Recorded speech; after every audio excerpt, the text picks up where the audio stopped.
In this week's hardware radar, a ton of stuff. Computex is over. Of course, we got a ton of stuff, so let's get going. Starting off with something tiny, the Corsair One i600 mini PC, or how they describe it, brilliant performance in a compact design. Hopefully more brilliant than the last one. The i600 is the bigger, better, brighter successor to the i500, now featuring an RTX 5080 GPU, 64 gigs of whatever DDR5 RAM, a 4TB NVMe SSD, and a Core Ultra 9, probably the 285K. The press release also states that the cooling system has been redesigned, but the most important aspect, a system-specific piece of software. Oh yeah, adding another layer of bloatware. Maybe that solid piece of wood can make you forget that your system comes pre-infected. Anyway, the new i600s are already available in North America for the low price of $499. 9.99. Yeah, you heard that right. In both black and wood. $5,000. $5,000 for... Antec released a new case where almost every piece is missing. The Performance Exo is an open-air frame case designed to let you do whatever the hell you want. The base supports both 240 and 280mm AIOs, and other than that, do whatever the hell you want. Antec says they will be providing 3D files to allow everybody to design and make the panels, accessories, and everything else you can imagine yourself. In the end, all you are buying is an aluminum frame with a bunch of holes. Then we got a ton of stuff from NZXT, like the updated H9 Flow series with and without RGB, now featuring that angled sideways intake and what appears to be more space in the bottom. Closely following, we got the new H3 Flow, an M80X case, reminds me a lot of the older H200s, just like without the massively restrictive front panel, and now with somewhat usable bottom intake. The new Kraken Pluses in 360, 240 and 280, basically just replacing the older Kraken series, and the 280 doesn't exist in ARGB. And then we got this puppy. This is the brand new Kraken Elite 420 RGB, available in black or white, and for the low cost of your firstborn soul. But in exchange for that, you will get the newest version of NZXT's well-known waterblock pump combo display and the repairability level of an iPhone. On the other hand, NZXT also claims a 10% performance boost thanks to the newer pump, like alone if you compare the new 240 and old 240. So who knows, maybe that thing will finally kick that Silverstone transformer thing off the charts. As a last honorable mention, we will also get that ultra easy to replace fan as an individual piece, and it's called the F420. Yes, that's the actual name. I didn't inspect that, I meant this. And for some reason I had to look from old to new to find that thing, like as the oldest thing, which doesn't make any sense right now, but I digress. The F420 RGB core is available in black and white too, costs $89.99, so $30 a fan, Nokia says welcome. And it's an all-in-one design, so an all-in-one liquid cooler featuring a all-in-one fan. Got it. But hey, at least the stats look nice. Following NZXT's trend, Thermaltake also released everything at once, starting off with the Beyond Immersion themed sim racing setup. You see, that guy is beyond happy. We got a go-kart looking cockpit called the GR500, which this guy apparently really likes, and you can pair that thing with the Thermaltake G6 direct drive racing wheel and GM53DOF motion system. Boah. And once you got all of the pieces together, your go-kart will support pitch, roll and even heave movements. Last of which I definitely didn't have to Google. But back to Thermaltake's PC department, we got a new Toughpower i200W Platinum. Looks impressive, but the math doesn't math. It's got 4 12-volt 2x6 plugs, each supporting up to 600 watts, which, okay, I would also like to have 4 5090s in my rig.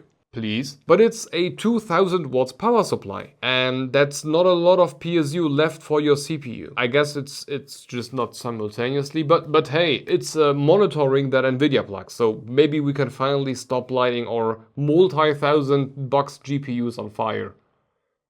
Please. Then we got new fans, the TS120s and the TS140s EX RGB, with a very thin RGB line going around the impeller and keeping that magnetic feature. As well as this Minecube 360 Ultra ARGB. I guess somebody is still salty after that whole Lian Li drama. Anyway, that thing features 4 3.95-inch LCD screens, because why the hell not at this point? It's not like in the very least one of them will be impossible to see from your sitting position. Then we also got new Toughram, which are available in Future Dusk, Mocha Mouse and Bubble Pink. And they are bold, dreamy and expressive. I don't even want to make a joke about this.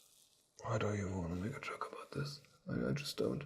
But one thing I wouldn't even dare to make jokes about is this thing. This is their Argent E700 gaming chair, but wrapped in Alcantara. Yes, just yes, I would sit in that thing. Coming to Asus, who managed to disappoint me twice. First, we got a docking station featuring a single HDMI 2.1 connection and a 1 gig network port. Incredible innovation right there. Oh, and that thing also exists in Mini. Now just running at HDMI 2.0, but hey, at least these are like over-engineered 100 watts chargers. And then they cut a keyboard in half and missed the one opportunity for a 90-degree bent USB-C cable to become popular. This would have been it. This would have been the moment to use one of them. No, they did this. Over to Silverstone and the products they brought to Computex, starting off with the PC that looks like it's coming straight out of Grandma's basement. The FLP02 is...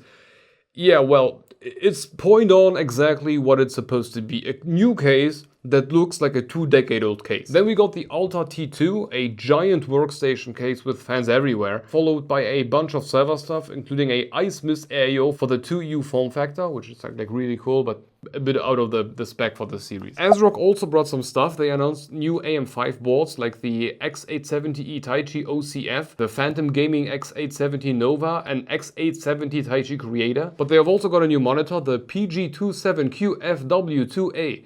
A 400Hz IPS panel running on 1440p. The one question I still have about this is, what is that Wi-Fi antenna for? Why does this monitor have Wi-Fi? And we got new mail from Lian Li. They've announced the Lancool 217 Infinity, or ENF, a case with a glass front panel where they cut 2 holes for the fans, which is like really cool. And of course some RGB, you gotta give people RGB. The Lancool 4 follows the same approach, this time with even more glass and 3 fans, and apparently vertical side intake fans, which I didn't know I wanted, but I do. We also got a new Vector V200 with an 8.8-inch screen and a touch panel for control. And just to confuse me, a Hydroshift 3. Now with a curved screen going from the top of the CPU over to the RAM. Yeah, it's really cool, but the Hydroshift 2 was like the last video I released before recording this. Why already replace it? Anyway, Be Quiet also sent over some mail. We got the new PureLoop 3 lineup, either with the Be Quiet LX fans or just the Pure Wings. They will exist in 240, 280 and 360, though the 280 is exclusively non-RGB. Then we got a new Pure Power 13M power supply line from 550 watts all the way up to 1000 watts, as well as the brand new Dark Perk Ergo and Dark Perk Sim. Ergo? Argo. Yes, Be Quiet is now making mice. And to finish today's episode, Arctic forgot again that I exist. They just dropped the Liquid Freezer 3 Pro 240 ARGB and non-RGB, the high-performance version of the regular Liquid Freezer 3 series, for 130 or 120 euros. And apparently Arctic will be coming out with a case called the Extender. But the more interesting Arctic Computex thing, the Sumair is going mobile. I love that. I still use my Sumair. That thing is running like almost every day. That thing is like really cool. And this will be everything for this week's hardware radar / everything that was announced at Computex with like an actual product name. If I missed anything or you want some company to be added to my radar, just comment down below. Oh, on a side note, we have a Discord server, so if you want to join, the link is down below. And we got channel membership, so if you are planning to sell your soul for an RG poop emoji, that's one way to go. But if not, I'm also releasing the content to all members 2 or 3 weeks in advance. Except for the NDA stuff, because, you know, I don't want to get sued. Additionally, you can rest assured that the income will not only keep the channel afloat, but will also serve to get 4 of these suckers and make the first Arctic drone. That would be like actually awesome. Anyway, thank you for watching, and if you want to continue, maybe have a look at that Hydroshift 2 AIU review I released a few days ago. Better watch it quickly, because Lian Li is already releasing the successor to this. Anyway, hope to see you in the next one. Bye bye.